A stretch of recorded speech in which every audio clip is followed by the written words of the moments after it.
Hello everybody. Today, January the 13th, 2019 is a special day because Jupiter in Sagittarius is square Neptune in Pisces. What's particularly interesting about this at first glance is that Jupiter is in its own sign of Sagittarius. It's the ruling planet for that sign, and the same is true of Pisces. Neptune is the ruling planet of Pisces. So we have two planets in their own sign and square each other. And what's also special is that Jupiter and Neptune can be understood to be the spiritual factors in our astrology, where Jupiter is very much, and the sign Sagittarius, are linked to faith and optimism and belief and wider angle vision of existence.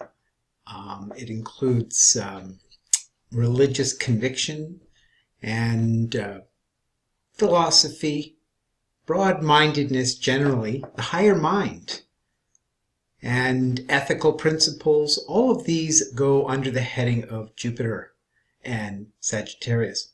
Neptune in Pisces is more mystical. It's the unseen dimension. It's when we say faith, when we speak of Jupiter and Sagittarius, for example, we're referring to the faith in the unseen, faith in the transcendent, faith in that there's a source to existence, faith that life has meaning and purpose, and it's not merely a material game and reality, and life did not come about arbitrarily or randomly. So these deeper understandings produce something of a mystical aspiration, and Neptune in Pisces can also be linked to meditation and everything from out-of-body experiences to hypnosis, and the very notion that existence as we experience it is real, but ultimately it's an illusion from the standpoint of higher dimensions, higher perspectives on reality. So it really gets into this interesting territory of discussion: what is reality and what is consciousness? Now, to keep it simple here, we're always seeing the planets from the Earth's perspective, where we're experiencing life as individuals and collectives. It's always good to remember it's from our perspective here on Earth that the planets form the aspects that they do. Now, Jupiter and Neptune were conjunct back on December 21st, it so happens, 2009. That was the winter solstice that year. And what's significant about the conjunction here is that it is the beginning of the cycle. When planets are conjunct or in alignment from the Earth's perspective, they are the most powerful of all the aspects, and they also mark the beginning of the cycle. So that was a very special day back on winter solstice 2009 when Jupiter and Neptune were exactly conjunct and started this new cycle. And it's not a terribly rare cycle, but it's neither terribly common. I think it depends on the rate of motion or orbital speed of the planets as to how long each cycle will occur. But the Neptune-Jupiter cycle is about an approximate 40-year cycle. So yeah, a little bit shy of when the previous cycle began, about 38 years back in 1980. So 38, 39 years. So you can say 40 years on average that Jupiter and Neptune form an exact conjunction. And now I want to bring a brief attention to the chart. I know many of you watching aren't that familiar with what the astrology chart, the symbols are, etc. So I'll show you. It's rather significant. What you'll see here, first of all, is there's the Jupiter. That's Jupiter there. There's Neptune conjunct at exactly 24 degrees 17 minutes in the sign of Aquarius. Aquarius is the revolutionary sign, the sign of the future, shall we say, the look towards the future, the fact that everything must move on, and the revolutionary impulse is generally a reaction to the tradition-oriented Capricorn influence, the sign that precedes Aquarius. So that's one of the reasons why Aquarius is that revolutionary sign. It's a deeper story than that, but basically that they occurred in Aquarius is significant because Aquarius of itself is very much a sign of humanism and tolerance of other people's beliefs and faiths in the high side of things.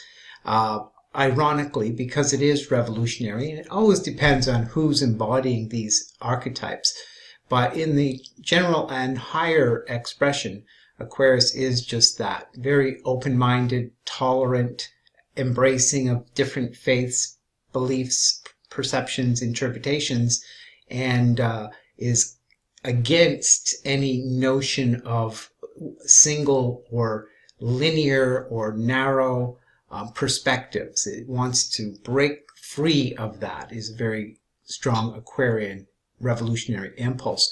Now, what's also significant, there's more to say always, as I said earlier, we can look at the exact degree, and interestingly enough, it's in what's called the decant of Libra, which is all about fairness and equality and justice, but it's also in what's called the duad of Scorpio. So contained within it is a deep transformational impulse, by the way. So that's interesting in the conjunction chart. But we can also look to the whole chart. This is where in astrology we always say you have to look at the whole chart when a new event occurs, and it provides the full picture of what you might call the picture on the seed packet. The new moon, the conjunction, which is the new moon is symbolic of, can be understood as the seed. And so when we're looking at the chart as a whole, we're looking at the picture on the seed packet. What is this is what the plant or the growth of the cycle, the theme of the cycle represents in the larger picture. That it has like a 40-year cycle to it is an important consideration of how astrology works in terms of the overlapping of many cycles, and each has its own distinct theme. So we can really look at the conjunctions of all the different planets and really get a rich tapestry. And particularly when we do that with the far planets, we get the bigger picture, and then the smaller ones, of course, are happening much more quickly, so they happen within the context of the far planets. Now, what's also significant, as I mentioned, is this Chiron moon conjunction that are both at 22, not exactly by the minute, but the same degree, and within a close enough degree to be also conjunct the Neptune-Jupiter conjunction. So you could see them as a couplet. These two are one, and these two are one, but actually they do all belong together. It's as though you have two couples going out for a dinner party, and they're all closely knit, but these two are together, and these two are together. Now, Moon and Chiron is significant because Chiron represents the wound that must be healed. And again, it's linked to the sign of Libra within the context of Aquarius.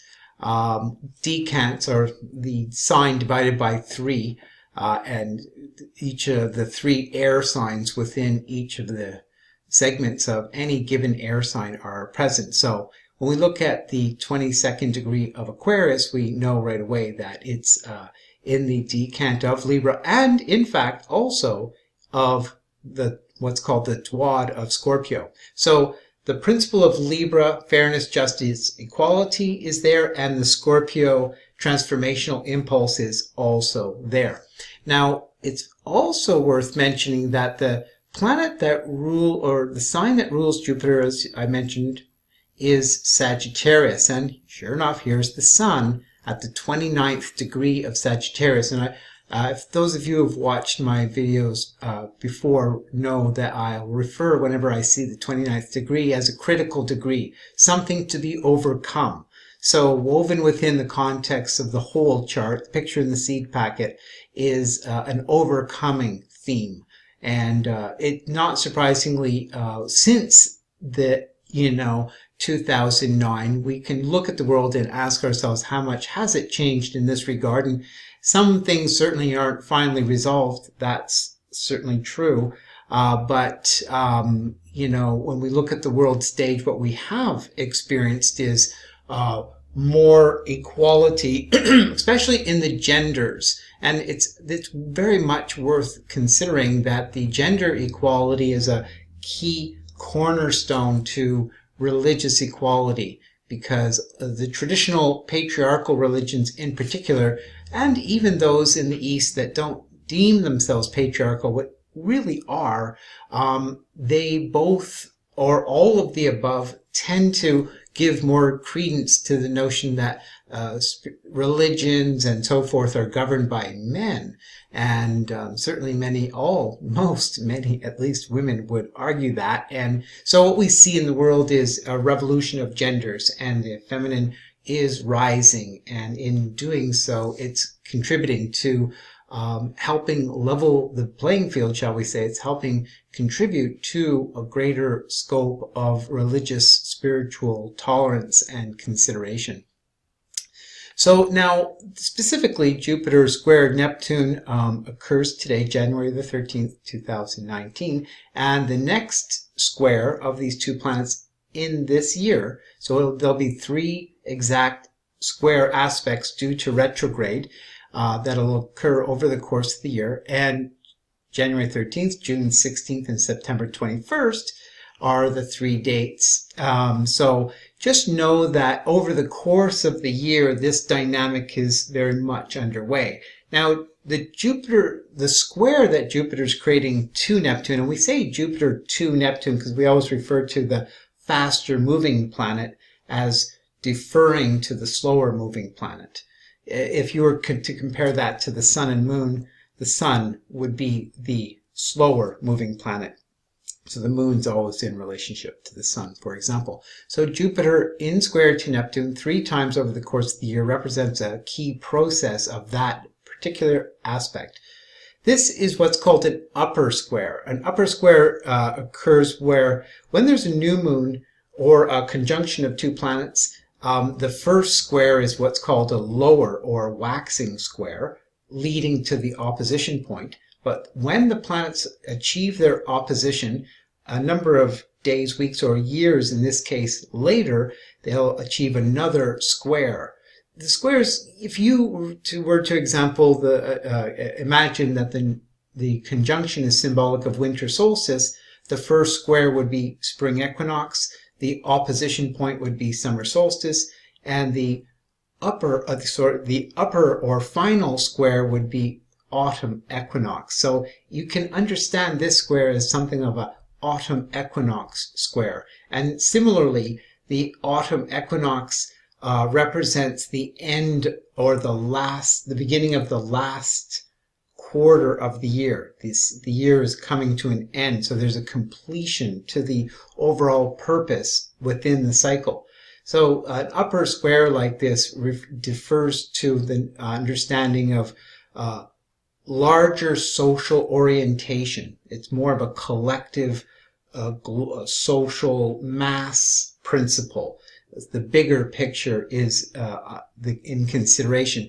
The trouble with a square is that the 2 planets tend to be at cross purposes. They confront each other, but the high side of it is that the square produces a constructive result. Like we have to work together and come up with something new, is a good way of describing it. So the square is frictional and it is challenging, but can also at best be understood as constructive. Now, one last thing about the square is that the tendency is for there to be a stubbornness, a resistance to that larger social process. And when we think about what's going on in the world, especially among certain religions, we see whether it's the Arabs and the Israelis, or that's more political, but there is that Arab or Muslim Jewish dynamic, but there's also conflicts in other religions everywhere. Christian, Muslim, just you name it, it's going on somewhere, somehow. And so the issue is there. And for people get very proud and very adamant and very convinced about the their beliefs, and it's hard for them to see it in any other way. So deeply do they believe or have become convinced, as though they're afraid to not believe that, or the conditioning of that belief is so deep they can't even break free of it at all. So the square challenges that, but there remains this resistance factor. Now, basically, Neptune on the high side can be interpreted as spiritual realization, but negatively it could be deception, and generally a mass deception, especially when it's in the sign of Pisces, which is a far planet in the last sign of the zodiac. Jupiter can be seen as religious but fanatical at worst.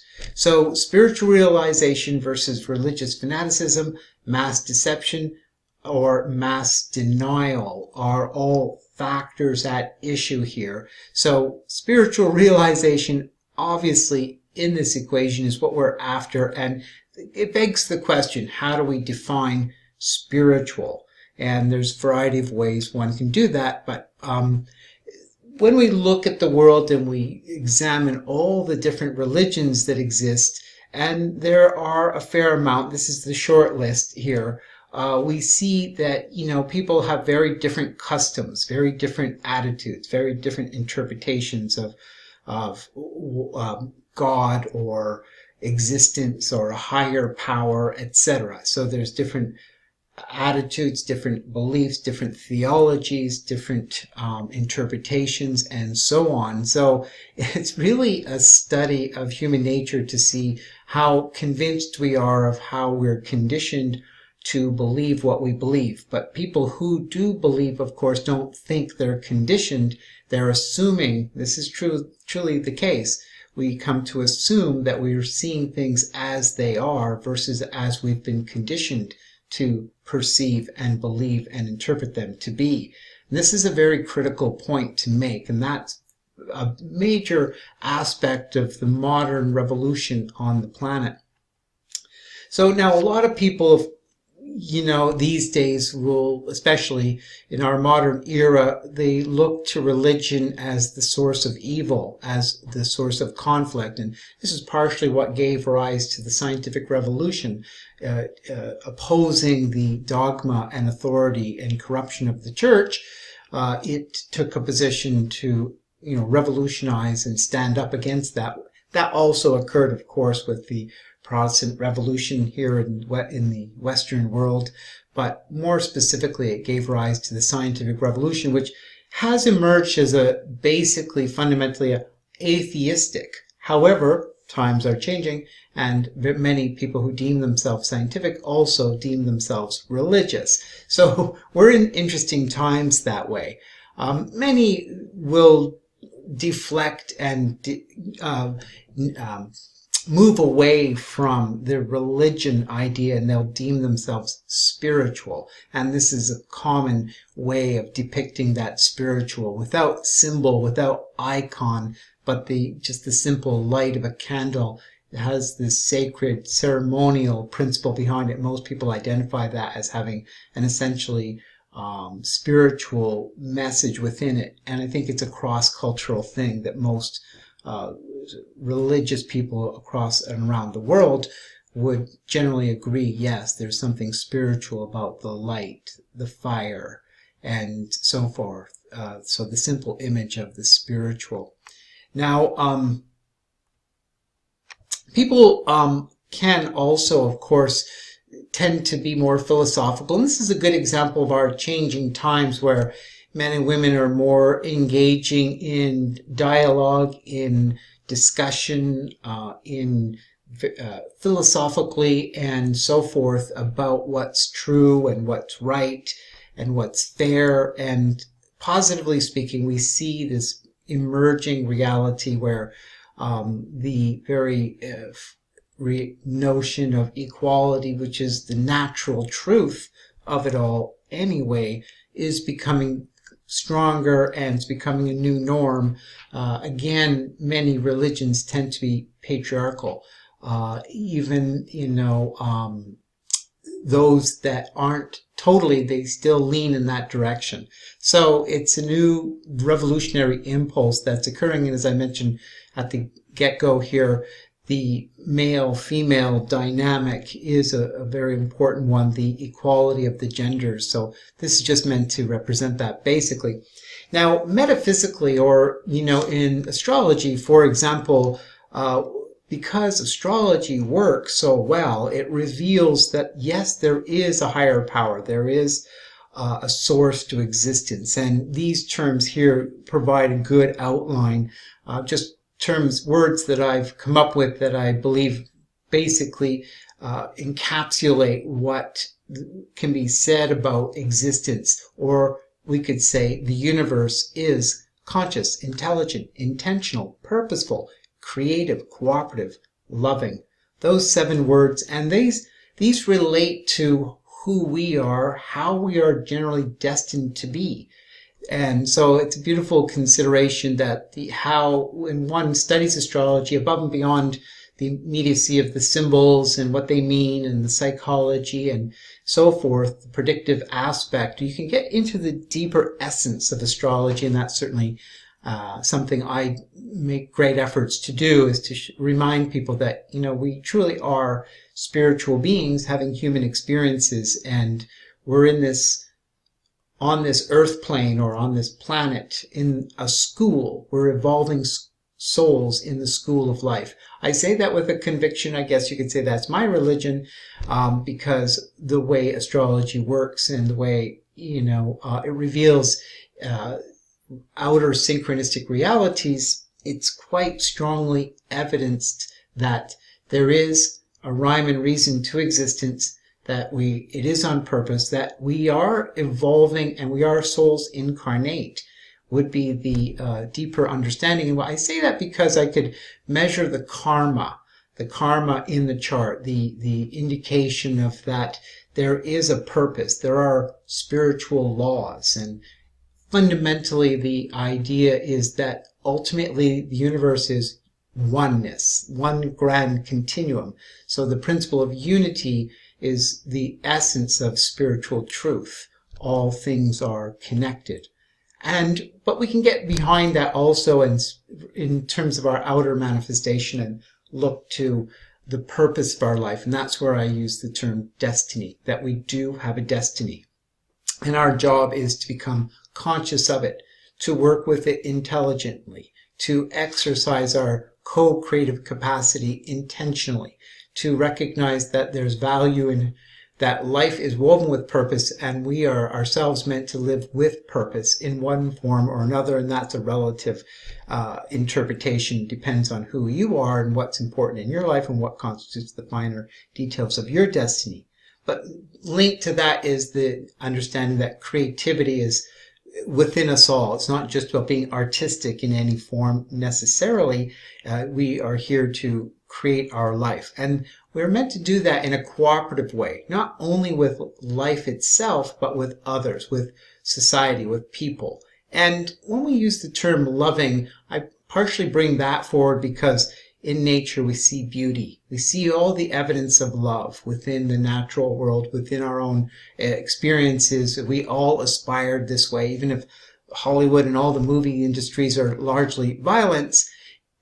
It's important to always remember they're one way or another almost always about love and the challenge to love and be loved, or to overcome evil or hatred or anything negative that's contrary to love, whether it's greed. Basically, we can say fear that opposes love. So it comes back full circle with this Jupiter in Sagittarius, Neptune in Pisces theme of, can we realize a global culture where all the various religious faiths can exist side by side? That's the goal. That's the question I'm asking, and nobody can easily answer that, but that can be described as our collective prayer. We're all hoping that we can, in fact, realize an essential state of tolerance. It's described as sometimes acceptance of others, appreciation of different religious views. It's almost exactly contrary to what many people think when they regard religion. They look at it as their faith or the particulars of this theology, etc. So the danger, once again, is the religion loses touch with the spirituality. The religion becomes too narrowly defined, too subjective, too biased, and therefore, of course, invariably, in its own way, prejudice. Very ironic, where the spiritual theme is one of unity. And now, we, of course, living on our planet with the modern technological era that we're in, we see increasingly, due to especially communications, but also transportation technology, that the world really has become a global web, a mass network, and it's only just beginning. We have this trend of technology, etc., and globalization will continue invariably. So we're at that place. And of course, we see in every culture, pretty much every culture in the world, multiculturalism. Within any city, country, state, etc., we see many different cultures, and whether you refer to them nationally, but of course, often within various nationalities, or at least the strong presence of majority of certain kind of religious orientation. So we have national and religious orientation and cultural, of course, within any area of the planet. So this is happening very quickly, and it will continue.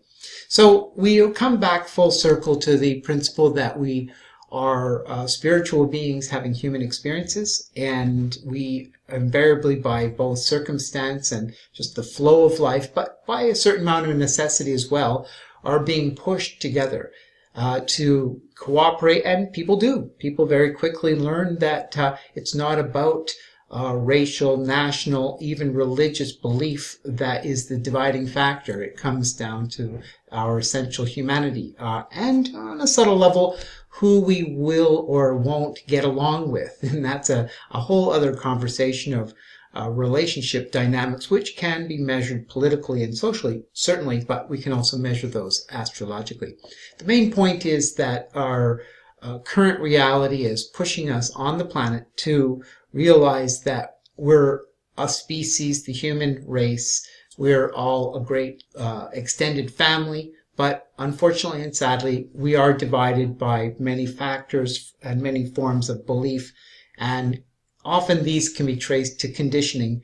So our challenge, of course, is to awaken and realize that our essential humanity and so forth overrides the differences that our religious beliefs, etc., create.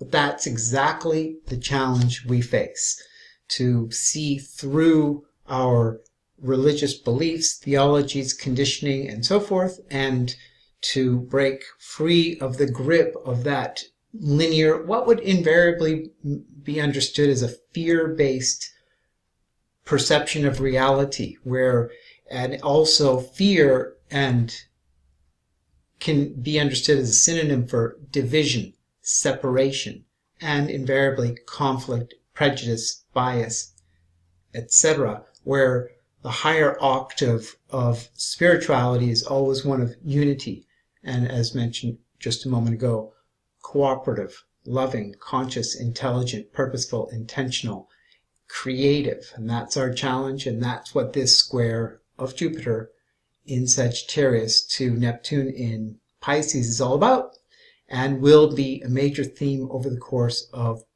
2019.